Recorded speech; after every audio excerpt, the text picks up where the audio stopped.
Subscribe करें मेरा channel Vu student cell और बेल आइकॉन पे क्लिक करें ताकि मेरे आने वाले लेटेस्ट वीडियोस के नोटिफिकेशंस आप लोगों को मिलते रहें। अस्सलाम वालेकुम student, welcome to VU student cell. मैं हूं अज़हर सागर। चलिए आज के इस वीडियो में हम देखते हैं कि होम सर्विसेज ऐप जो है इसकी SRS डॉक्यूमेंट कैसे बनाते हैं। तो पहले प्रोजेक्ट को गो थ्रू कर लेते हैं कि इसमें है क्या। इंट्रोडक्शन क्या है प्रोजेक्ट का। In Pakistan there is no denying the importance of house maid for every household out there while all of us are leading busy lives in the modern era, doing all the household chores like cleaning, dusting, cooking, cleaning, and so more become a challenging task. It is an overwhelming thought to manage both professional works as well as household chores daily.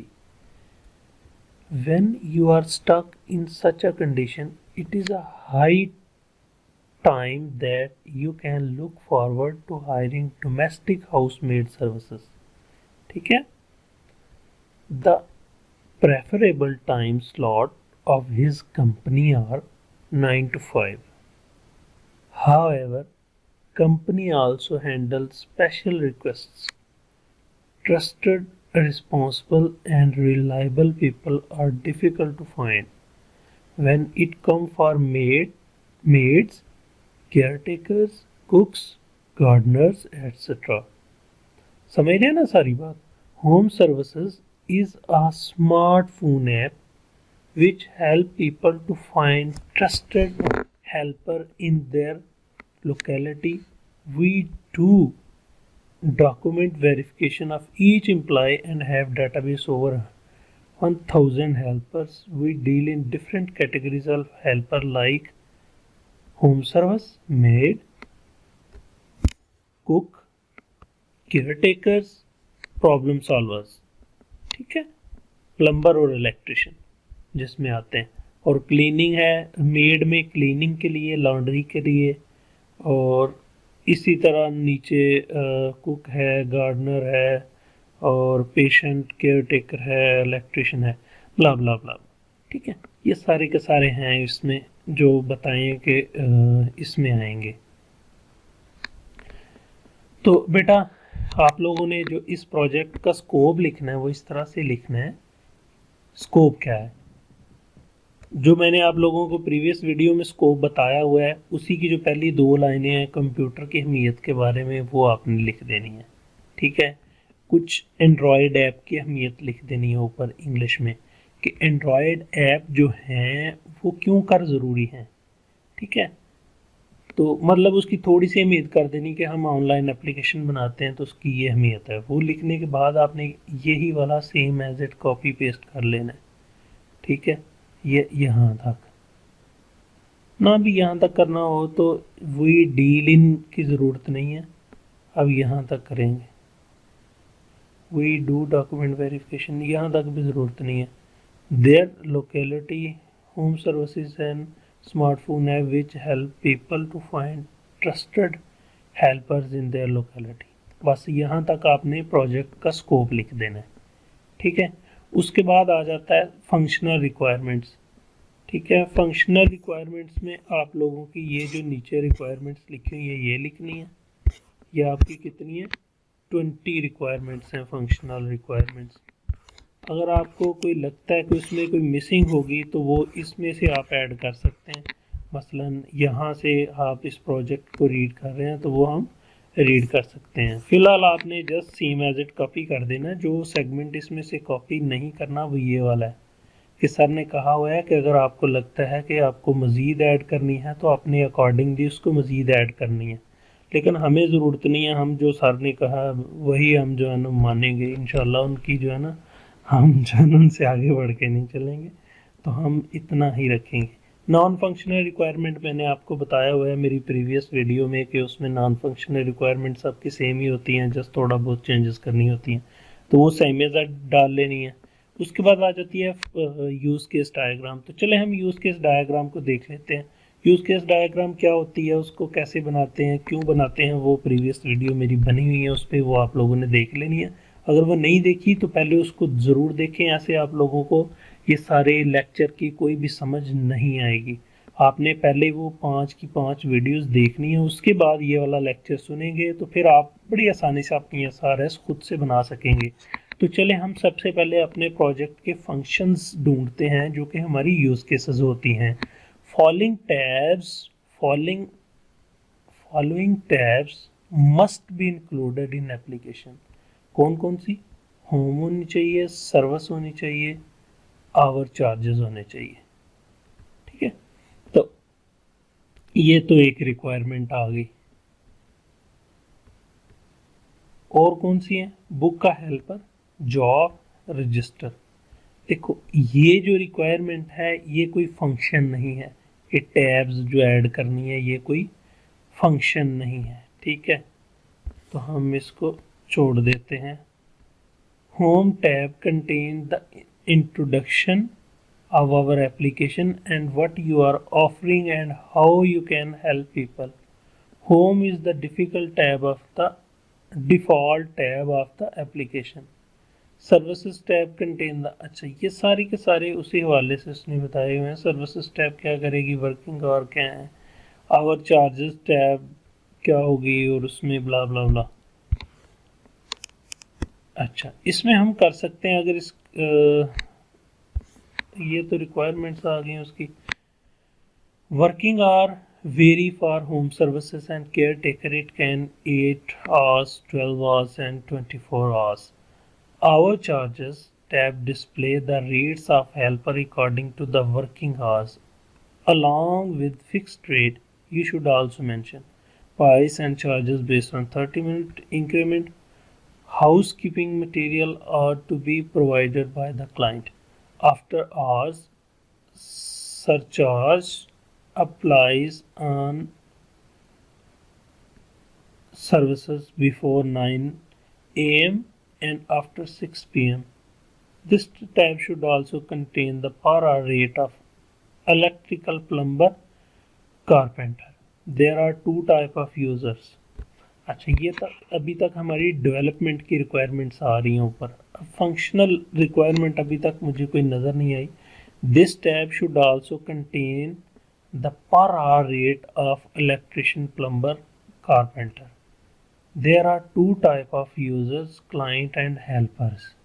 आप देखें 2 actor हमारे पास आ गए हैं, एक आ गया users, दूसरा आ गया client और तीसरा आ गया हेल्पर। सॉरी, क्लाइंट आ गया और हेल्पर आ गया, 2 यूजर एक्टर आ गए of this application. Both client and helper need to be registered.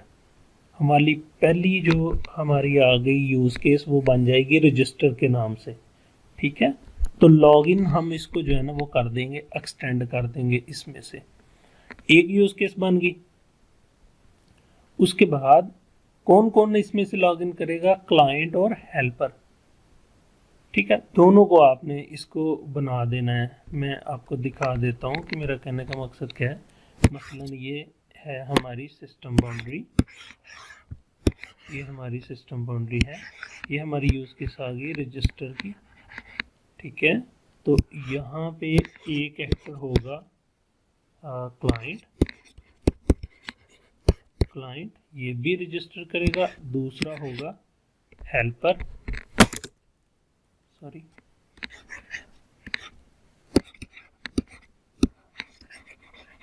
Helper, ये भी रजिस्टर करेगा। ठीक है, ये दोनों की यूज केस आ गई और इसके साथ तीसरी यूज केस आ जाएगी लॉगिन की, जो कि होगी यहाँ से एक्सटेंड। ठीक है, इसमें एक्सटेंड का रिलेशनशिप डाल देना है लॉगिन के साथ। चले आगे चलते हैं। Before availing any type of service, when a user click on a register tab task, select whether want to be registered as a helper or client। ठीक है, रजिस्टर के ऊपर आप जो है ना 2 चीज़ें और जो है ना कर सकते हैं। ये हेल्पर और क्लाइंट की ऊपर एक्सटेंड करवा सकते हैं अगर आप चाहें, नहीं तो ज़रूरत नहीं है। करना चाहें आप चीटिंग से बचने के लिए तो कुछ स्टूडेंट ऐसा करें कि हेल्पर और क्लाइंट को जो है ना ऊपर एक्सटेंड कर दें, ठीक है, या ऑप्शन को एक्सटेंड कर दें और उसमें हेल्पर और क्लाइंट डाल दें। आप जस्ट इतना करें कि ऊपर जाने इसको एक्सटेंड कर दें, इसकी यूज केस को। To verify helper client along with personal information, ask to upload scan copy of CNIC and ask her for property document agreement in case of a renter, ठीक है। verify to verify helper client along with personal information, upload scan copy। देखें अब इसमें दो तीन जो है ना फंक्शन आ गए। एक आ गया अपलोड स्कैन कॉपी, ये कौन करेगा? ये करेगा जो भी रजिस्टर होने वाला यूज़र है, ये दोनों करेंगे, हेल्पर भी और क्लाइंट भी, ये दोनों करेंगे, ठीक है। Upload scan copy, upload ask for upload property document, ठीक है, इन केस ऑफ रेंटर, ठीक है। अपलोड स्कैन कॉपी एक यूज केस में ये बन गई, अपलोड प्रॉपर्टी डॉक्यूमेंट एक यूज केस ये बन गई। Enter personal information, enter personal information ये भी एक यूज केस बन जाएगी। Ask all required information from client helper, some required field must be included. कौन कौन से? जॉब टैब, ठीक है। इसमें आपने कर लेना है कि पर्सनल इंफॉर्मेशन जब ऐड करनी है तो उसमें इंक्लूड कर लेना है जॉब टैब को, ठीक है। Enter job detail, enter job detail इसको इंक्लूड कर लेना। New registered helper, when a helper applies for job, अच्छा जॉब टैब जो है इसमें क्या होगा? Job tab is for new registered helper, जो न्यू रजिस्टर हो रहे होंगे। When a helper apply for a job he she must be registered if not already registered. This tab should contain a sign in and sign up option for helper, ठीक है। तो job में sign in और sign up की दोनों के option होंगी। If user click sign up button then register should be open and this button and automatically directly to sign in page. खैर ये कोई फंक्शन नहीं है, इसको भी आप छोड़ दें। After signing in, form should be appear asking for task help can perform and preferable time slot.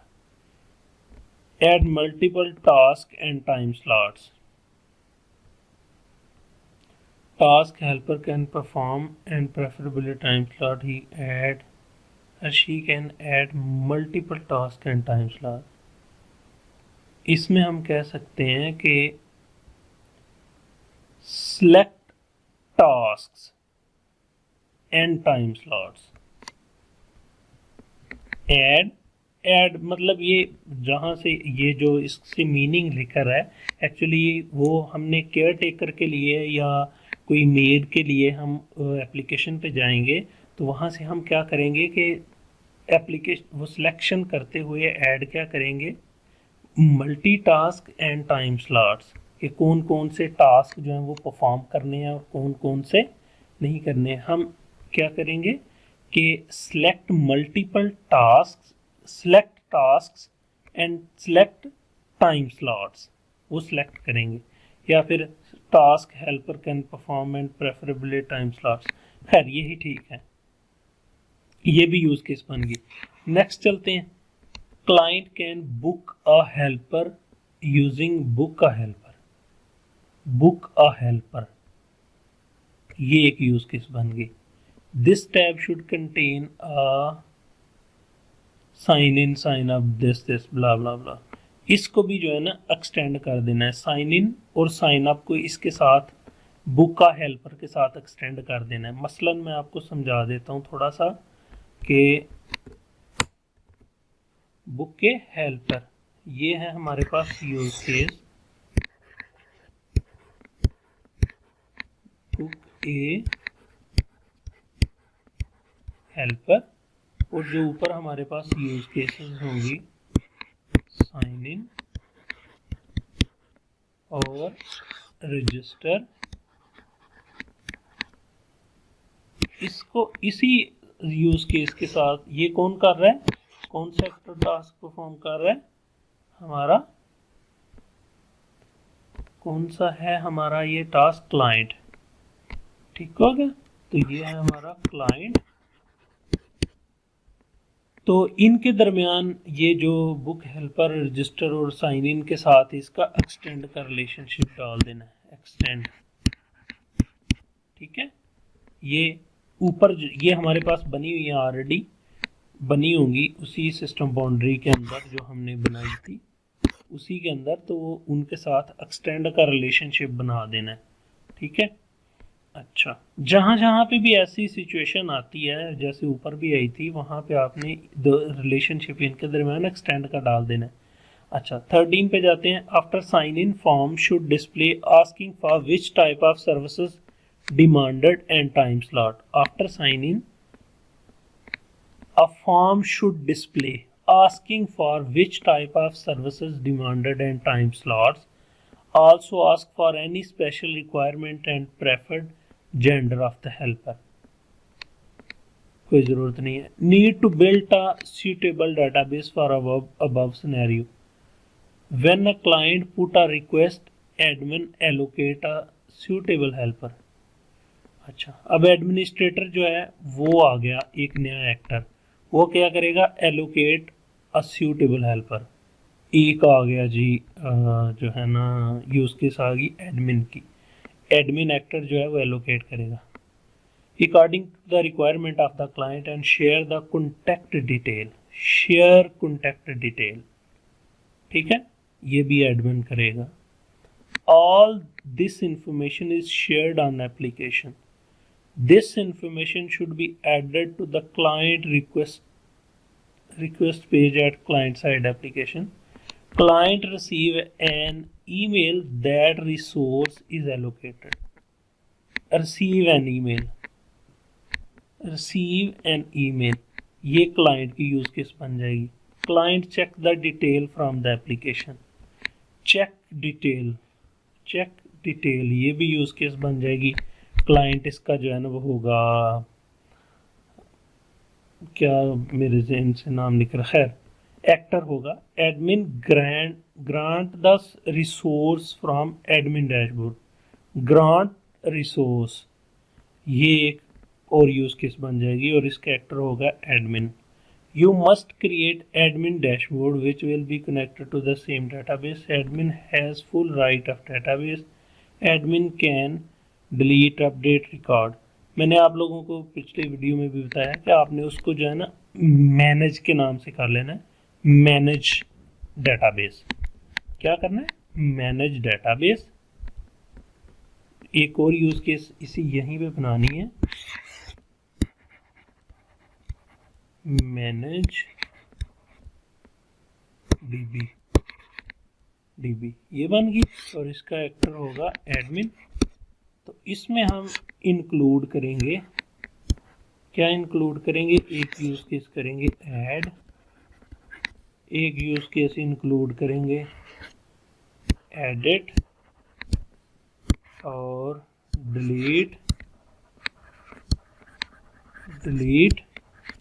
और एक इंक्लूड करेंगे क्रिएट। ये सारी की सारी इंक्लूड हैं। ठीक है, मैनेज डीबी और CRUD क्यूरी जो है उसको हम इस तरह से वो कर देंगे। ठीक हो गया, तो इस तरह से हमारी ये तकरीबन जो है ना यूज केस डायग्राम हमारी कंप्लीट हो जाएगी। यूज केस डायग्राम बनाने के बाद हमारे जितनी यूज केसेस हम ऊपर बनाएंगे उसका यूजेज सिनेरियो बनाएंगे। यूजेज सिनेरियो के कैसे लिखने हैं वो मैंने अपनी प्रीवियस वीडियोस जो यही सीरीज चल रही है उसमें यूजेज सिनेरियो वाला पार्ट जो है वो देख लें। उसके बाद आ जाता है आप लोगों का है क्या बोलते हैं इसको, इसके बाद यूजर सिनेरियो के बाद आ जाता है मैथोलॉजी। मैथोलॉजी पे मैंने कंप्लीट वीडियो अपलोड की हुई है, वो सेम एज इट आप लोगों ने कॉपी पेस्ट कर लेनी है, कुछ भी और लिखने की ज़रूरत नहीं, वो आपको लिखी लिखाई मिल जाएगी। उसको थोड़ा बहुत जो आप समझते हैं चेंज करने की, वर्डिंग चेंज कर लें, वो कर सकते हैं आप, तो वो वीडियो भी आप मेरी देख लें। उसके बाद आ जाएगा मैथोलॉजी के बाद आ जाएगा जो प्रोजेक्ट शेड्यूल आपने शेयर करना है, तो वो आप जो मेरी वीडियो इंस्ट्रक्शन है उसी के हवाले से उसी को देखते हुए अपना सॉफ्टवेयर खोलें और वो डेट्स उसमें डालते जाना, वो खुद ब खुद शेड्यूल बन जाएगा। उसकी पिक्चर खींच के आप लोगों ने अपने प्रोजेक्ट SRS में जो है ना वो डाल लेनी है। अगर फिर भी कोई समझ नहीं आई तो आप लोग वीडियो के नीचे कमेंट करके जो आप लोगों की कन्फ्यूजन है वो मुझसे क्लियर कर सकते हैं। Thank you for watching. अल्लाह हाफिज़।